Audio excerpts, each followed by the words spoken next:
तो कश्यप ऋषि की पत्नी दिति ने कहा मेरी संतान नहीं है। तो कश्यप ऋषि कहने लगे अभी जो समय है वो गर्भाधान संस्कार का नहीं है। रुद्र वेला संध्या का समय है, इस समय मैं संध्या में करने जा रहा हूँ। लेकिन स्त्री हट के आगे वो दुखी होकर के और कामातुराणाम भयम न लज्जा, कामातुर व्यक्ति को भय और लज्जा नहीं होती। भगवान कश्यप ऋषि ने समझाया इस समय रुद्रगण घूमते हैं, रुद्र का अपमान हो जाएगा, लेकिन नहीं मानी दिति। और उस समय गर्भाधान संस्कार हुआ, उससे उसके गर्भ के द्वारा 2 संतानें राक्षसी पैदा हुई, असुर पैदा हुए। ये दोनों कश्यप ऋषि के घर में जन्मे। कश्यप ऋषि के घर में आए। कई बार ऐसा देखने को मिलता है, विपरीत स्थिति मिलती है कि अच्छे अच्छे ऋषियों के घर में या अच्छे कुल में बुरे बुरे लोग भी हो जाते हैं, ऐसे ऐसी संतान उत्पन्न हो जाती है। लेकिन कहीं न कहीं कोई चूक होती है ना, तभी होता है सब।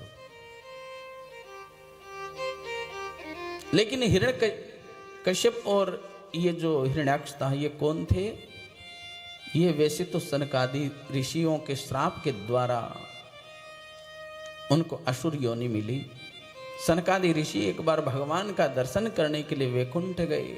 7 जोड़ी पार करके 6 जोड़ी पार करके 7वीं में प्रवेश करने लगे तो जय और विजय नाम के 2 पार्षदों ने सनकादि ऋषियों को रोक लिया और उन्होंने कहा अरे भगवान से, परमात्मा से, पिता से पुत्र को आप मिलने नहीं दे रहे हो। आप यहाँ भगवान के रह करके भी आपके अंदर भेद दृष्टि है, इसलिए जाओ, भेद तो दैत्यों में होता है, असुर योनि में चले जाओ। इतने में भगवान आए। द्वार पर देखा सनकादि ऋषियों के द्वारा मेरे जय और विजय को श्राप लग चुका है।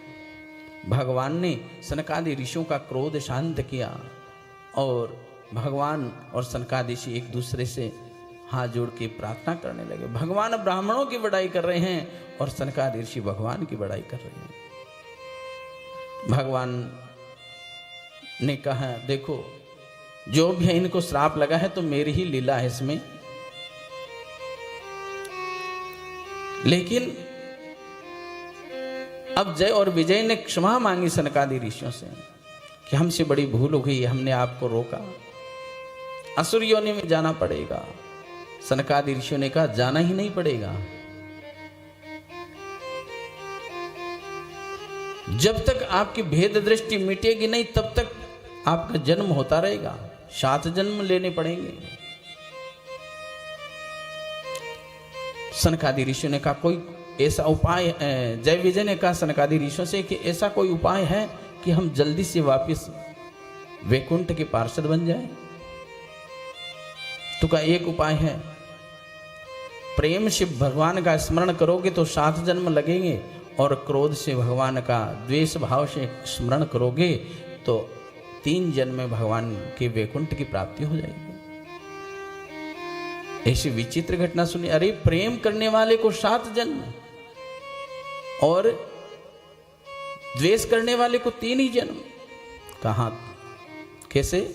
कि जैसे कोई पिता की संतति, पिता का धन या पिता का कोई भी व्यापार, फैक्ट्री जो भी है, उसको अपने नाम करवाना है तो उसके 2 तरीके होते हैं। पिता की संपत्ति को अधिकारी बनने के लिए 2 तरीके होते हैं।